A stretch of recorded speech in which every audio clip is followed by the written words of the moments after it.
好，各位亲爱的网友朋友，我们还在继续学习关于地藏菩萨的经文佛就告诉四大天王说，地藏王菩萨从元九劫以来一直到现在一直辛辛苦苦在度化众生，一直到现在还没完成自己的大愿。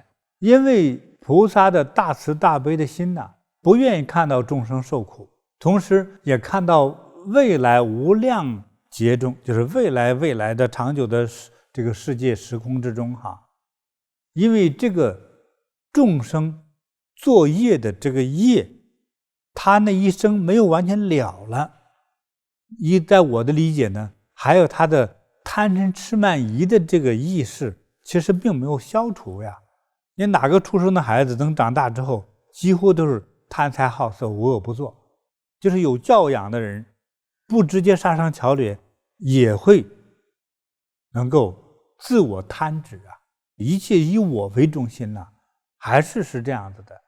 但一个人新生人生出来之后，很少这个孩子一生出来他就是一个菩萨，就大慈大悲，很少这样的。先是学会的是自私，要很高境界的学习之后，才可能是有利他之心。所以一般一个人都是先利己，因为我不为自己我会饿死这就是这个一切生物存在的本能所以动物植物都在争，人呢更是争，就是为了自己的存活其实这也是一种叫做六道以内自然的规则，它不争就会被饿死。包括对无论吸收阳光也好，养分也好，土壤也好，工作也好，这个食物也好，它都是要争，为了吃个东西让自己生存下去，所以天天和时时刻刻都冒着生命的危险。他们也在作恶，也在杀生，就是为了养活自己。这份养活自己都已经很难了，但更不要说是养活他人和为了他人所以为了他人获得利益和幸福，这作为一个人来说通常做不到的。所以这个地藏王菩萨就是长久若干世以来除了救妈妈就是救众生对，他发了愿就去做，对，一直在这么做，连绵不断的。那他天天这么救，为什么地狱还有那么多人呢？因慢，我所理解的根性，就是人类这个世界当中，你之所以转生成为人而不是神，在一般的天界不达到至高无上天界的时候，在六道以内的天界，比如说忉利天，有没有欲望？有吧，他只要吃就是有欲，他那个世界他都有欲，这个欲只是说越高他的欲越淡。所以人类呢更是有欲望，对不对？有欲望，还有很多叫分辨之心，因为有了分辨之心，就有了说这个我喜欢，那个我讨厌，这个我一看我就爱，那个我一看就恨他。你看就有了这个差别，几乎对所有的东西都有了我喜欢我不喜欢。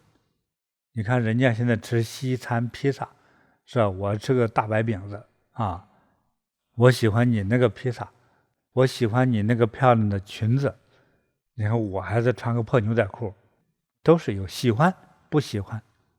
所以这个呢是人的根性。所以地狱为啥不空呢？从根来，因为你转世为人既有贪欲，转世为哪怕忉利天的神还有贪欲，因为你没有到那个世界，尤其是东方净琉璃世界或者西方极乐净土，他就没有了贪欲所以他才无忧无虑快乐，而且这个寿命与天与世界与宇宙是同等的寿命。所以回到这个内容之中呢，也因此发这个大愿，要在地球的六道之中的这个世界，我要用各种巧妙的美好的恰当的方法来度化他们。地藏菩萨如果遇到杀生的人，就给他们说说这个来世你会因为这个杀生这个行为呢，你会容易短命，有这个报应。那如果遇到喜欢偷盗的人，他们就会受贫穷的惩罚他会成为这样的果报，未来就受穷。若遇这个邪淫者呢，将来做这个鸽子和鸳鸯之类的这个鸟类。今天大家说的鸽子和平鸽啊，鸳鸯以为是一种欢喜，其实这里所寓意是指什么？禽兽不如。禽就是带羽毛的这种小动物啊，兽呢就是四肢爬行动物，而不是什么高贵呀、美丽呀，没有这个意思。这是邪淫的果报哈。若遇这个恶口者，就是说眷属斗争报。说如果遇到这个恶口伤人的，将来他会造成就家庭不和，亲属之间呢互相争互相打，就得到这个报应。若遇这个恶意毁谤他人的人啊，有很多人就是倒闲话，就是污蔑别人、侮辱别人，说这种坏话污蔑人的人，他们将来就会得到的果报呢，可能是舌头短，或者没有舌头，或者舌头会烂掉，或者口腔里头总生疮。若遇到这个总是发脾气的人，他们将来就会得到的报应就是相貌丑陋，甚至是身体有残疾，这个报应。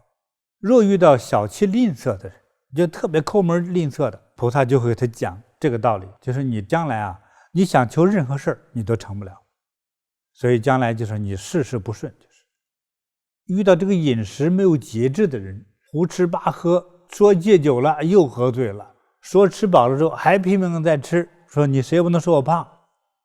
那这个当这个饮食和狂饮没有节制的失控的，那么将来呢就会容易到那种没有饭吃，又饥又渴的这个果报，而且呢还容易得到咽喉方面的疾病，乃至到无法吞咽的果报啊，这可是要小心啊，这都是很具体哈。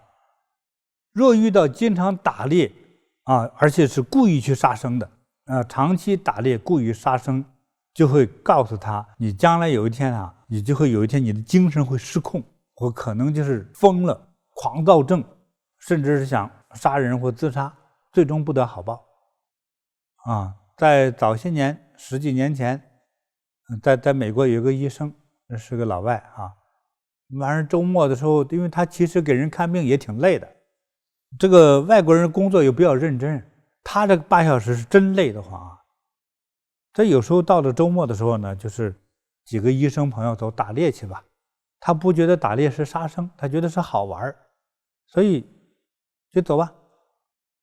他也不知打过多少这些野生动物了所以有一天看见一只梅花鹿，就瞄准打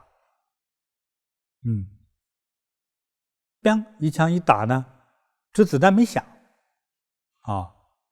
他这猎枪嘛，他就说这什么质量啊，换个子弹，换一个子弹上来之后，那个鹿还在那儿没跑呢，鹿没发现他，砰一枪可响了，可响的把他炸得天昏地暗的，那个枪管爆炸了，那子弹没射出去，自己在枪膛里爆炸了那一醒过来之后发现枪也飞了，就自己大拇指少了一个，就右手大拇指给炸没了。他是医生出身，他立刻清醒过来之后，我的手指头在哪，赶快找回来找回来，他医生嘛，我回到医院给他缝上去。他那个旁边看的几个医生吓懵了，赶快帮他找手指头，等找回来之后就尽快的赶回医院去给他标准式的缝上1个月之后又给他切掉。怎么回事呢？哎呀，把他痛的呀，痛到求死不能求生不行反正入地无门就是反正是没路可走那医生他都熟悉他也是老医生了，说还得切掉吧说要不转个面缝上缝了的时间还疼再转回来再切了再缝上3、4回。我认识他的时候这个手指头也就没有了，所以最后中还得切掉，弄几次之后这个手指头变黑了就坏死了，如果不把它切掉的话，最后可能切这个手臂的。就是这个手指头没了，我怎么认识他呢？他还疼，一般止疼药根本没办法，所以给那个癌症晚期疼痛的人用的那个海洛因什么之类的，杜冷丁、海洛因之类的，那个胶贴贴在这个手臂上，止痛，像吸毒一样。最后他就染上毒瘾，说几小时必须换一这一贴，这个药吸的没了，吸了就再贴，再继续，那就用其实麻醉的方法让自己感觉不到疼痛。那么我认识他的时候，这件事情发生了4年了，没有一刻不痛的啊。当然好消息是，遇到我之后，我呢先给他念佛，完了之后我给他用法力治了3回，他的疼痛就消失了。但是呢，疼痛不痛了，但是贴这个毒品呢贴上瘾了。他说不贴的难受，不贴就光想打人要发疯，就这个弄的他们给他减量，减量他就受不了。你说这都是杀生，他杀了多少生啊？他枪法准啊！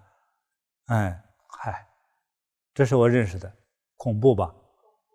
我还认识一个特别熟悉的，是一个老弟子老郭女士啊。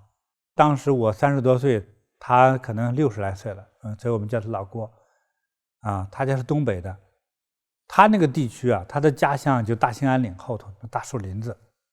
她父亲就是个猎人，她父亲到73岁左右的时候，有一天突然就疯了，疯了之后经常是光屁股往外跑啊，完了之后跑的时候手里拿个东西，就是一把猎枪啊，他们家人就得跑着就把他追回来啊，如果弄不好他拿猎枪就打你。有一段时间呢，他那个犯病犯的比较轻，就是基本正常，说过年了亲戚朋友都来了，爸爸的妹妹过年回娘家来看他，他说老哥哥身体不太好，脑神经不好，来看望看望，安慰他一下，是不是就好了？他给人吹牛，你说我那个猎枪双管猎枪，说我都不用瞄准，啪一是吧？这一甩那个枪的方向，那个动物就给撂倒了。这你看我枪法多准啊！那小兔子机灵不好打，对不对？它小啊，体积小，我一样，只要我对准它，它就跑不了。可能也是真的吧。他说就拿那个专门就是擦枪的那种长条筒，猎枪子弹是装到枪管里的，里头有没有子弹你能看得见，子弹现在没有啊，因为他疯了，子弹早藏起来了，对不对？他在擦枪管呢，拿那个小木棍不是小棍子，铁棍子捅那个枪管在擦，根本就没子弹，对不对？啪，合上之后说，就是对他妹妹说，你就是条大野猪，我啪一枪，结果那个枪就真响了，把他亲妹妹当场肚子打个窟窿，当场他妹妹痛苦而死。一看把妹妹打死了，他那精神病又犯了，又光屁股跑了。跑到哪里？跑到山林里头，像小兔子一样趴在树下，往树根底下拱，往树根底下钻，见洞就往里钻啊。他一发疯就是说，你杀了我一家30多口啊，就是你能感觉是有的就像一个兔子来报复，有的像一个梅花鹿来报复，有的是狼来报复。他发出的声音、表情和说的内容都是不同的动物被杀的那种对他的报复，也挺奇怪的哈。这种病挺奇怪，我们也不太好理解啊。就像佛所说的这样子，真是，并且很麻烦的什么呢？老郭的有几个孩子啊，身体还凑合，可是他这几个孩子结了婚之后，他的第3代，他的外孙女，几乎身体没有一个好的，都是先天性的一些严重的疾病，非常的恐怖，它会祸及到后代这件事情。所以不能去刻意的去那么多的杀生。你平常餐饮之中有了一点肉已经很奢侈了，千万不要再刻意杀生。好了，再接下来哈。所以如果大家违逆父母、打骂，甚至是伤或者是害或者杀死，将来会遭到天灾的惩罚，比如说打雷地震、掉进水里屋顶塌陷甚至是从天上飞来个石头等等的情况都要你的命，叫天杀，就被天杀啊！所以这个要非常小心哈。现在很多孩子哈，文艺父母小时候不懂事就算了，你现在懂了事之后，就千万别这么做啊，会遭天杀的。就是若遇到故意烧毁山林的人啊，这个罪过大了。一个是树木花草都是生命，说众生，大家觉得是全世界所有的人嘛？人只是众生之一而已，是若干种众生之一啊。这些草木都是众生，这是第一种大类的啊，就是植物类生命。那一个大山林，那多少植物呀？第二，要有多少的动物和昆虫依赖在这个树木、山林、花草之中啊？所以，一个山林被烧、被点燃之后，这个生命啊，被杀的是无数呀！一座大山就杀死无数的生命，所以这个也很严重的罪过。就是说，将死会，比如突然精神错乱啊，什么癫狂，最终导致因为这样像精神病发作的死亡报应。若遇到无论是亲生父母或者养父母残酷的虐待孩子、虐待子女，说将会到转世后反被子女打骂的报应，那么来世可能投身到畜生道。有很多不是不能打骂父母吗？他是这样的转世：如果你转世到成为一个农民家的耕地的牛呢？你不走路，不耕地，通常上去就是一鞭子。很少有人把大牛当宠物养，对不对？你在贫苦的国家，那狗也没有人是整天抱到怀里，专门喂这个点心那个干粮，那不可能的。就是成为畜生道，一定是受罪的啊。这里是指的是为父母者，无论是这个孩子是你亲生的还是后养来的，你不能故意的用残酷的方式去虐待子女。如果虐待这个，未来你转世之后会成为子女合法的打你，就是你成为他的动物畜生啊，打你没人管。但是你心里话，比如说你成为一个老牛，我是你妈或者我是你爸，那谁知道啊？你发出音只是哞一声啊，对不对？一样挨打。这若遇到这个用种种的不同的工具捕猎各种鸟类的人呢，要为他们讲述将来可能有骨肉分离的这样的报应。乍一听骨肉分离，就觉得没有啥吧，我都不敢讲，太恐怖了。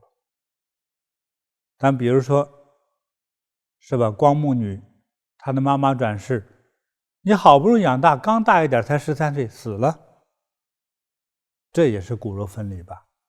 对呀。或者被人绑架了，对呀，还有很多小孩子长到几岁被人给偷跑的，都有啊。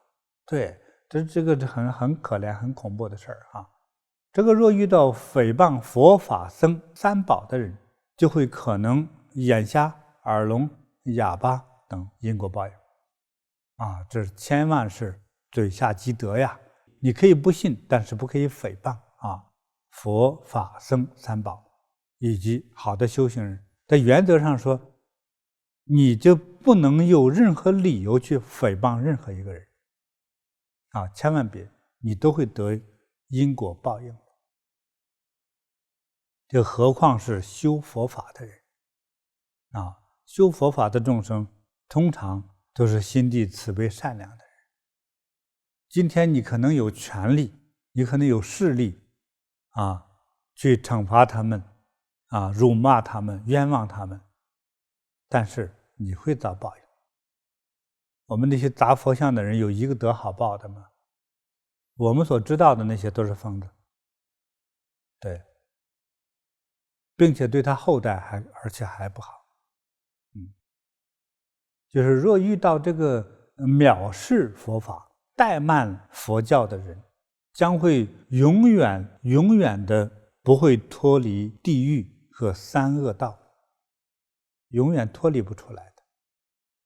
这个是很恐怖的。这个三恶道里头没有一秒钟是好时间，全是受到极度的痛苦惩罚。若遇到故意的损毁或私自占用修行者的财产，或者包括偷盗还有这个三宝，这是佛法僧，就是比如说寺院的僧人的修行人的这个财产的人说呢，就告诉他，你会在未来永远千百万亿劫当中永远轮回在无间地狱，那也就叫永世不得翻身与解脱呀，没什么东西可以给你让你把你给赎出来的就是这么大的恶果。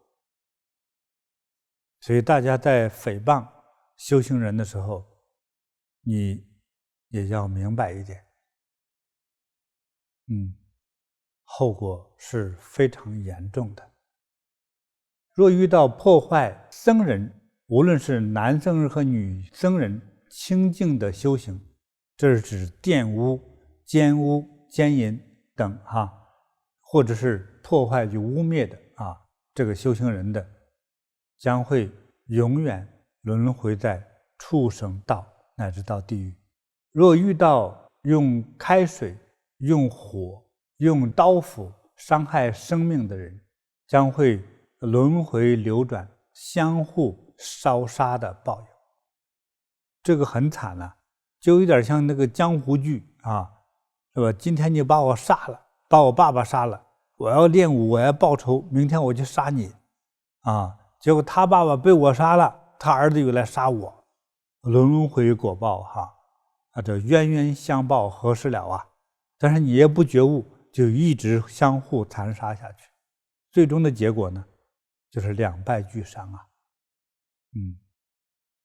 若遇到破戒破斋的人，将会投生到禽兽道中挨饿的报应。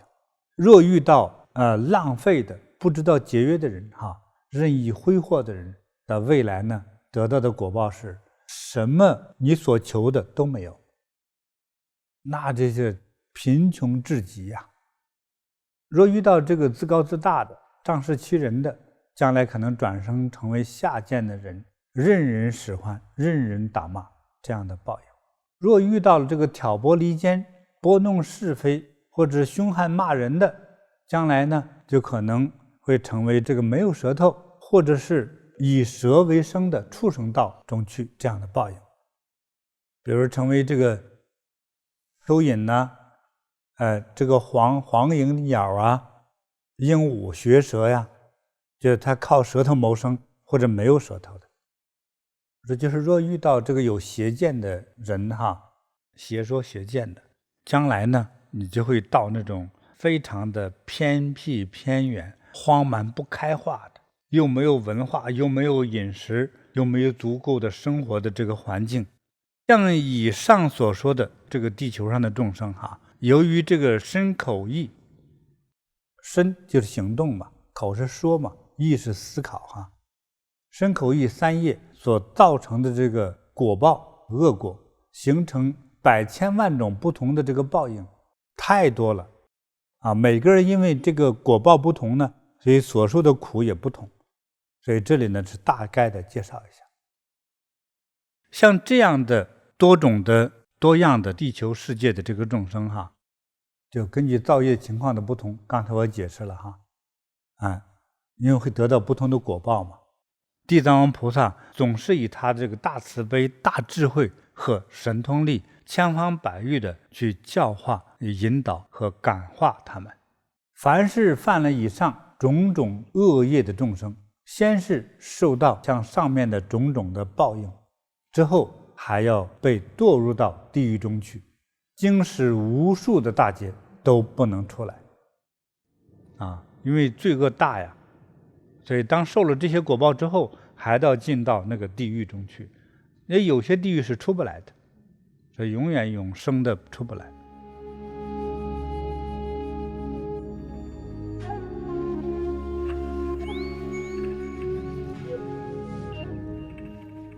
有一个人昨天晚上给我来信呢，他这样写，他一家4口人，他们家的男主人他老公呢，说这老爷子从来没有那么感动过，也没那么真诚过，哎，怎么就给我送念的时候就开始哭开了？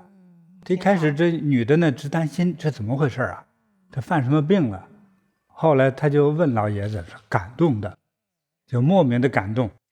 他女儿呢就特别的开心跟着诵念，他们家有3个不同的反应，还有一个就是木讷呆着跟着念，所以这个不一样的反应，我觉得都是叫吉祥的加持。好的，收到，真好。给你消灾灭难，把你身上的鬼和邪气给赶走的时候，你也一开始感觉像没电了一样。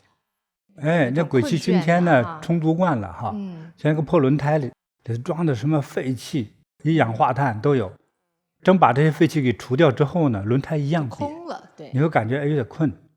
我只是举例哈，但是也有的是，一听师父开口讲课，他就发困，这也是一种加持。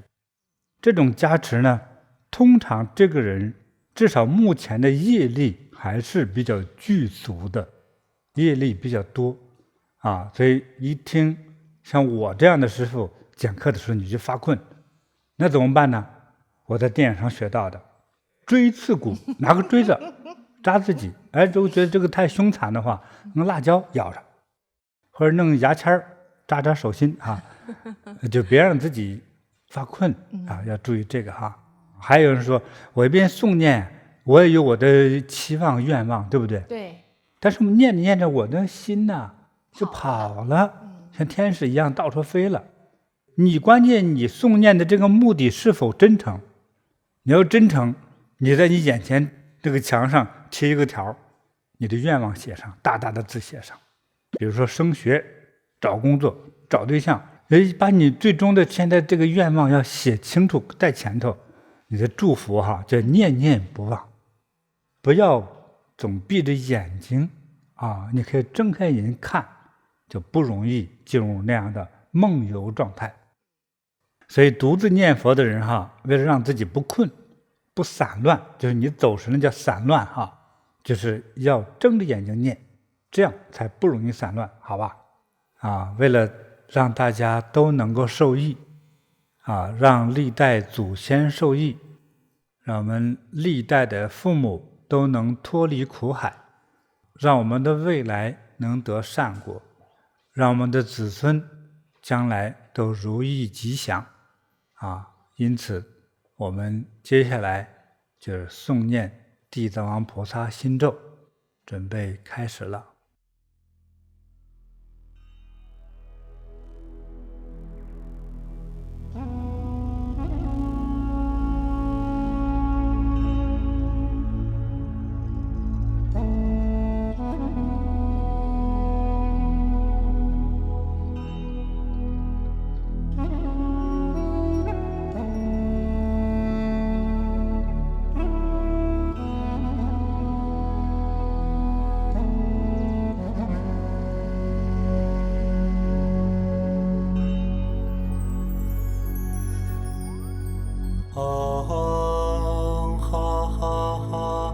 为什么耶娑哈？为什么耶娑哈？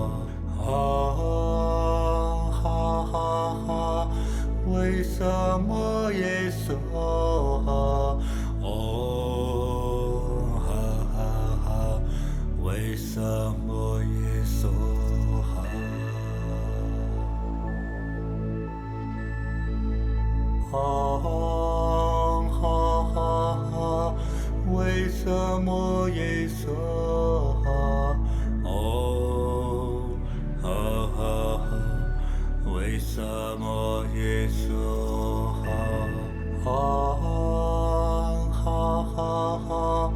为什么耶娑哈？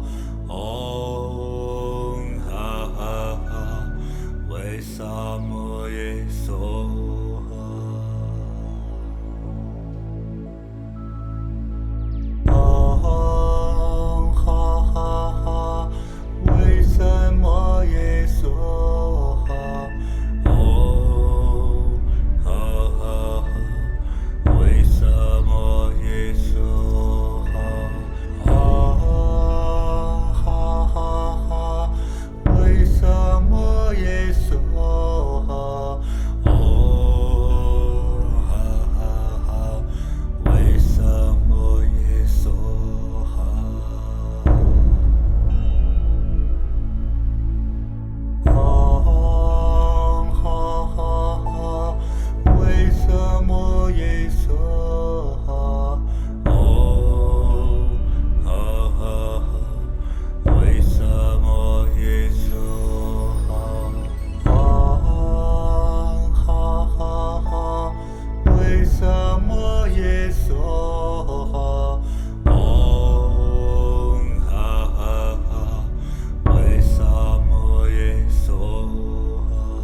么耶稣？哦，为什么耶稣？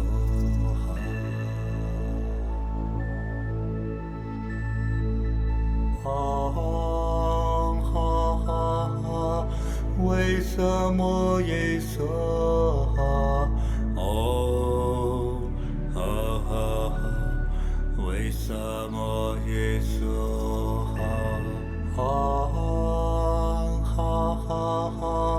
为什么耶稣？哦，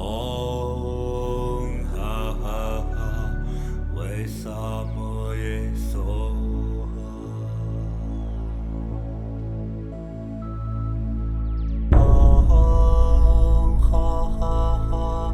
为什么耶稣？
么耶稣？哦，哈哈哈，为什么耶稣？哦，哈哈哈，为什么耶稣？哦，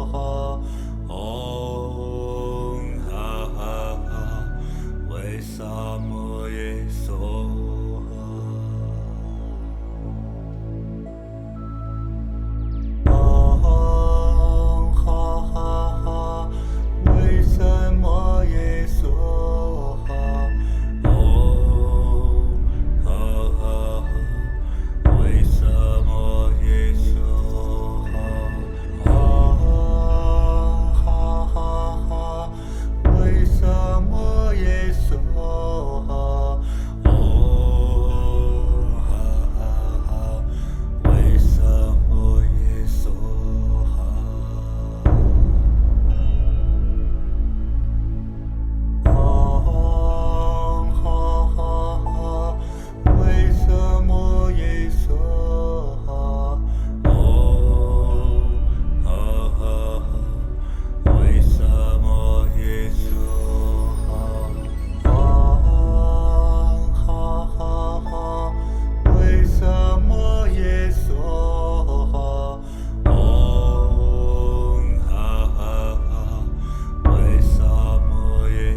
么耶稣？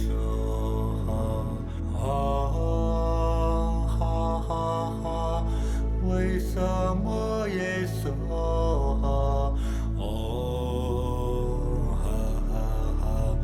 为什么耶稣？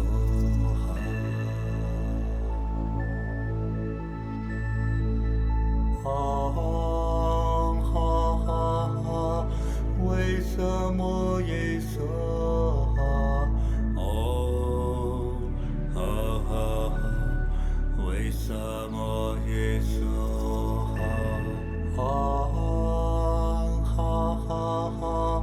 为什么耶稣？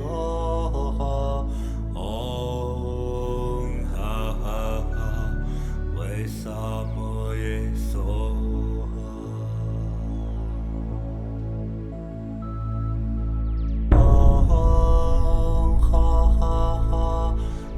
为什么耶稣？为什么耶稣？为什么耶稣？为什么耶稣？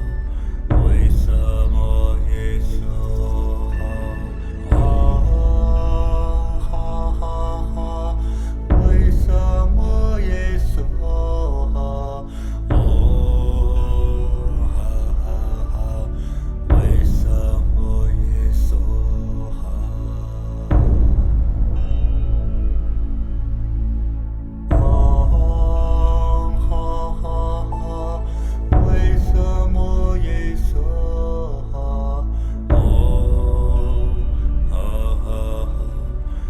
什么耶稣？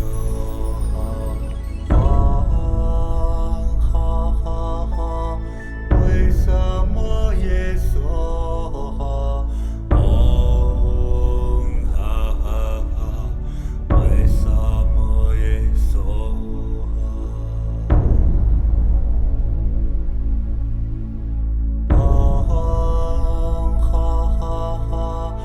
为什么耶稣？为什么耶稣？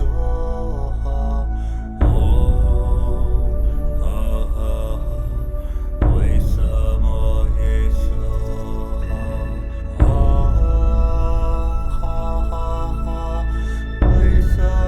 耶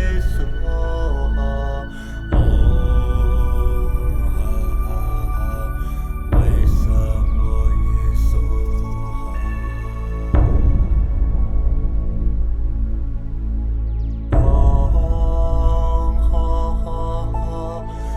什么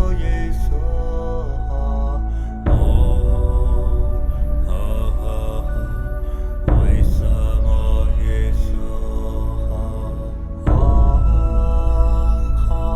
稣？为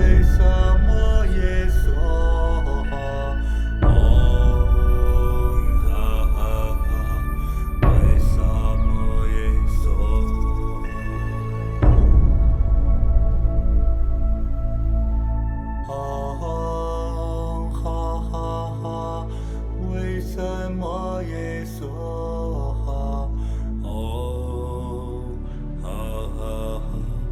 为什么耶为什么耶稣？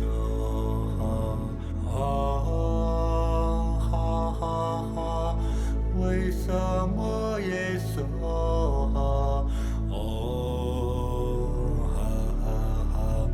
为什么耶稣？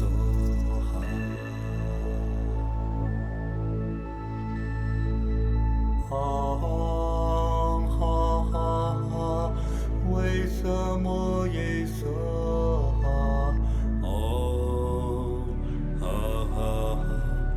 为什么耶稣？